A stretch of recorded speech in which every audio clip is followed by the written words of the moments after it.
بسم اللہ الرحمن الرحیم۔ السلام علیکم ورحمۃ اللہ وبرکاتہ۔ پیارے بہن بھائیوں، آج اس ویڈیو میں بات کریں گے خواب میں قربانی کو دیکھنے کے حوالے سے۔ خواب میں قربانی دیکھنے کے مختلف صورتیں اور اس کی مختلف تعبیریں ہیں۔ اگر آپ ان تمام صورتوں کو جاننا چاہتے ہیں تو اس ویڈیو کو آخر تک دیکھ لیجئے۔ چینل پر نئے ہیں تو سبسکرائب کیجئے۔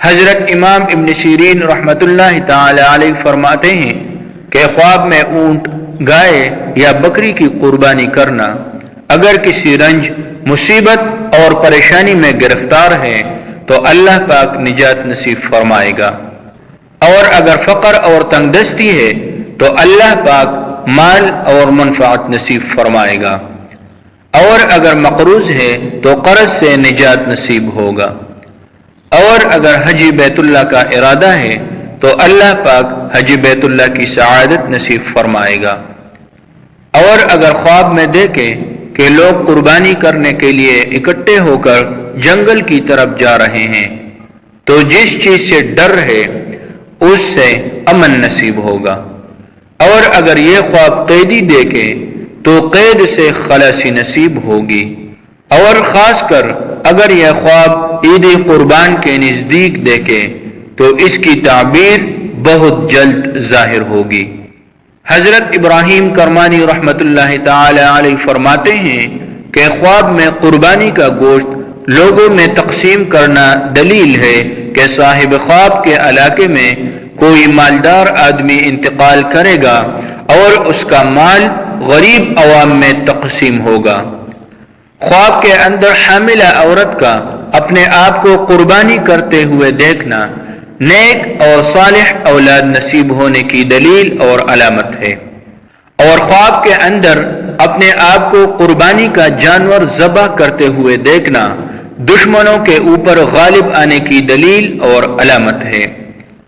اور ابن اسماعیل رحمۃ اللہ تعالی علیہ فرماتے ہیں کہ خواب میں قربانی کا گوشت تقسیم کرنا غم اور مصیبت سے نجات اور عزت اور منفعت نصیب ہونے کی دلیل اور علامت ہے، اور خواب کے اندر قربانی کا گوشت چوری کرنا اللہ تعالی کی نافرمانی کی دلیل اور علامت ہے، توبہ کرنا چاہیے۔